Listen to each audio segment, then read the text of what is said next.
get it together.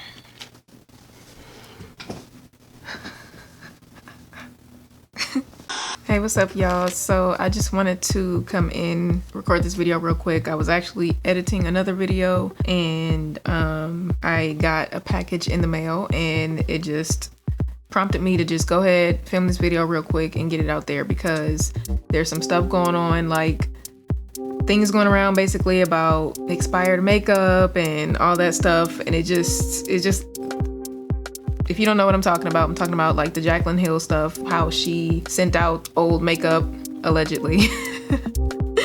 According to, like, people got receipts, people got screenshots of her having like the old lipstick basically, where it was produced in 2015 and then they put it on the shelves in 2019.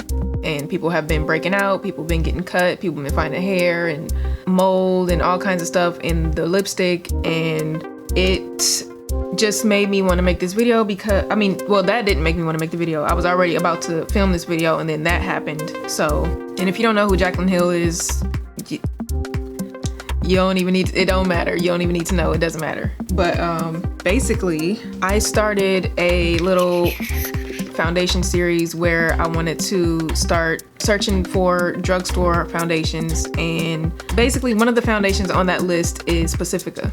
This brand of makeup called Pacifica. You can get it from Target, which is a drugstore, but you can also buy it from Ulta, same price, which is usually, it's not like that. But anyway, point is, I got these ones from Target in the mail, like maybe last week. And I noticed that one of the foundations, actually when I kept looking at it, I noticed all of them had some type of discoloration. And I've been vlogging it, basically just vlogging like my experience, trying to like contact them and trying to basically figure out like what that was, because when I got these in the mail, the bottles were warm. I feel like I'm talking loud. Anyway, when I got these in the mail, the bottles were really warm, like they've been sitting in a hot car or a hot truck or whatever. That was my first, like, oh my gosh, they've been sitting in a hot truck somewhere and now they probably messed up. So when I saw this discoloration in the bottle, which looks really gross, I have clips, because like I said, I've been filming me looking at the makeup. I've been taking pictures so I can send it to them through email. I've been talking to them for days. Pacifica Elite it claims to be a clean foundation, and it's vegan and cruelty free, and apparently it's like, it doesn't have, let's see, formulated without silicone, formaldehyde, mineral oil, parabens, petroleum, and whatever that word is that I cannot pronounce right now. I got these in the mail yesterday, and look at this. It has some type of white something in the foundation, and that don't look normal because when I was at the store, none of the foundations look like that, and even these don't really look like that. This one got some type of discoloration that you can see, like it's on its way to being looking like that. But yeah, that looks gross. It just looks really gross. I don't know what that is. I don't know if it's mold. I've never seen mold in a foundation before, so like I said, I have no idea what this is in here. But this really sucks because I really wanted to try this foundation out because it claims to be like a clean foundation, and unfortunately I don't think I'll be able to try it out. And this video is to tell you why, but it's also to tell you that I just want to like tell people to be careful when you are buying makeup. I don't care if it's foundation, I don't care if it's like eyeshadow, lipstick, especially lipstick, stuff that's gonna go on your mouth, or all of it is just crazy. Like if it's going on your face, be careful what you put on your face. So I made a little list real quick, basically some things to consider before you start buying makeup or before you start replacing makeup. Do your research basically. So in my case, I'm looking for different foundations to try, and I have purchased a few already and tried some of them out and recorded it. I just have to edit the videos and get it out. But basically some foundations have been around for a while, for years now. Others are brand new. I'll give you an example. Like Maybelline Fit Me foundation, so that's been around. What we don't know is when it was produced. So like when makeup is like, when they sell out of the stock, I guess they, in my idea of, from my understanding, they reformulated and put more back on the shelves. Check what year things were released so that you'll have an idea of how long it's been sitting on the shelf. Also, look at the batch codes. They have little codes on the back or on the bottom sometimes. I'm guessing that on this foundation, that top little white part is the batch code. So anyways, this came out some years ago. This Revlon one is brand new. It's called Revlon Candid. It also has a batch code. Theirs is on the top and it is F18Z13A. So the F18, I think that means February 2018. I don't know what it means, but in my mind, that's what it means. It means it was probably formulated in February 2018 and then they put it on the shelves this year recently. Anyways, that's one thing to pay attention to.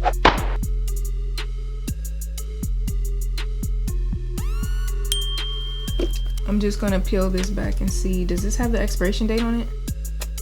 It doesn't. Well, damn, this ain't even a good example because it doesn't have an expiration date on it. That's crazy. Red flag. If it doesn't have an expiration date on it, that's a red flag.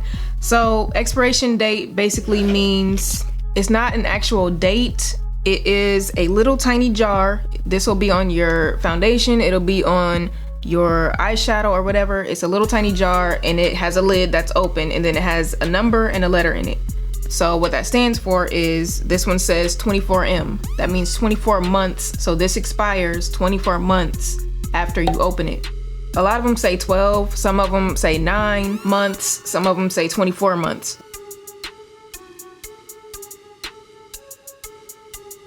With the drugstore foundations, especially with this one, it doesn't have a pump. It's just you open it and then there's the foundation. In my mind, like, it's never really closed. So look for visible signs of it being opened or tampered with. It's so hard to go into the store and buy it and be confident that nobody opened it or touched it. I look for fingerprints. I look for I do unscrew the top just to see like if the top looks like it's messy or not. So by that I just mean, like, with that foundation you have to pour it out in order to use it, so you can kind of tell if it's like, if it has foundation on the top of the rim or if it's like falling over on the sides. I've even seen people have like touched the foundation, then they close it and they got foundation all on the outside. Just don't buy that one if you feel like it's been used, tampered with, or open. Another one that I have is Flower Beauty Light Illusion Foundation. So this one, it has a little tab on the back, that little sticker thing to show that it has not been opened. I like when makeup companies do that because this is just open, you know what I mean? Like, so that's one thing you do have to be careful about when you buy makeup from the drugstore. I guess that's one benefit to going to Ulta or Sephora because they got samples, testers. You can try stuff right there in the store without having to worry about, oh snap, did somebody already open this and dip their finger in, or did somebody touch it or pour some of it out? Like, am I gonna be missing some of the product when I take it home? You don't have to worry about that with when you go into like the high-end stores. So when you're in a drugstore, maybe try buying makeup that has the tabs or the stickers, or this Revlon foundation actually has a whole, like, you gotta peel the plastic off just to get it open. Also, you can see the foundation right here. This is the color of the foundation, or the concealer and the foundation, which I noticed it when I was in the store. I mean, I'll talk about this when I actually do the video on this. Here is the old Fit Me that I bought some years ago, and this is the newer one that I just recently bought. They look a little different. The old one, you can see it got some lines in it, probably like it's been sitting there. It's a little like it's starting to discolor. Pay attention to if you feel like you see mold or bits of plastic or like a graininess that shouldn't be there, such as in lipstick or hair or fuzzy stuff or anything like that. Like, that's gross. Don't put it on your skin. Don't put it on your lips. Don't put it on your face. Don't buy it. Or if you did buy it and you didn't notice it yet, take it back, get your money back. Save your money and your face. Like, seriously. Oh, I forgot to mention, if something smells bad, lipsticks, I'm not wearing a lipstick that stinks. A lipstick, a lip gloss, like, if it smells bad, even foundation, if it smells like paint, and I'm like, I'm hoping that none of these foundations stink, because I do really, really, really want to try them. The ones that are not looking like they got mold in them. If you break out from wearing it, make sure you return it to the store. Don't use it again. I hate bringing this up because I love Fenty, I love the brand, I love Rihanna, but this is not a personal thing towards Rihanna or anything. It just is what it is. Like, if there's something wrong with makeup, then it needs to be talked about. Like, people try to like shy away from stuff, but it really needs to be said. If makeup is just like the Jaclyn Hill stuff, that lipstick she sent out, people saying it's expired. Okay, well, people need to talk about it. Don't be shying away from it because you like the person. Like, it is what it is. Like, do you care about your health and safety? Do you care about helping other people? I mean, you don't have to, but I just feel like people need to talk about it.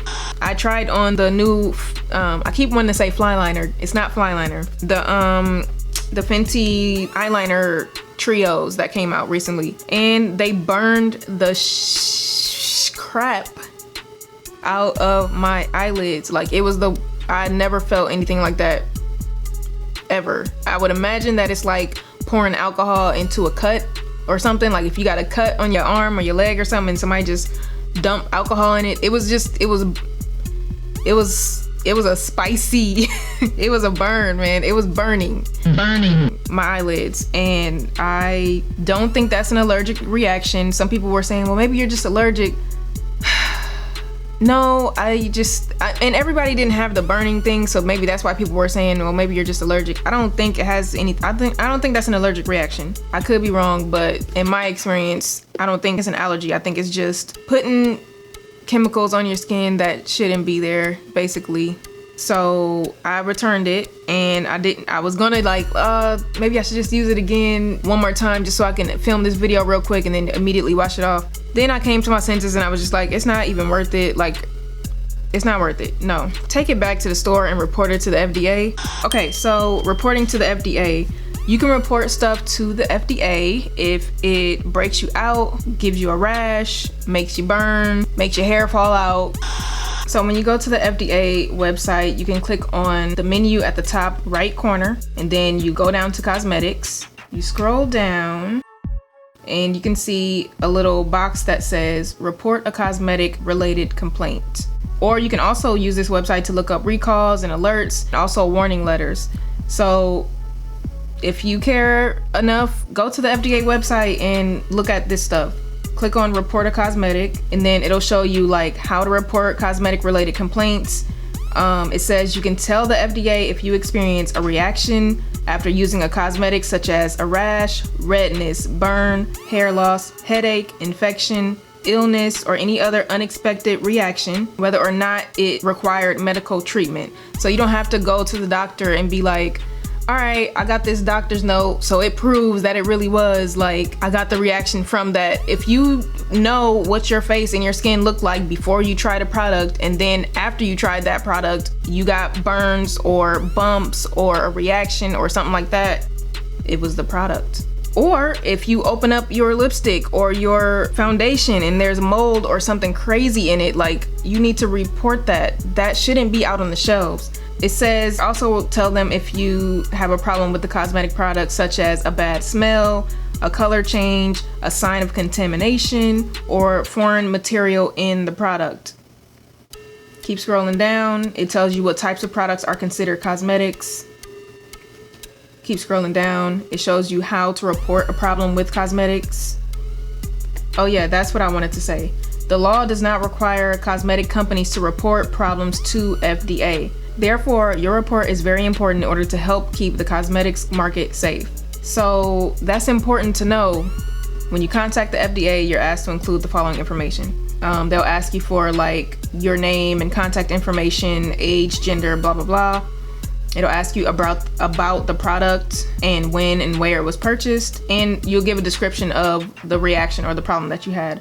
Also, it tells you down here like what the FDA does with your report. It'll keep your identity confidential, and it'll add this to their report database so that they can see if other people are reporting the same problem. Okay, let me go back up to the top. So when you go to the top and you select report cosmetic complaint, You scroll down, it says begin report as a health professional or as a consumer or patient. So I'm gonna click on consumer. Then it opens up the application and you can start filling that out.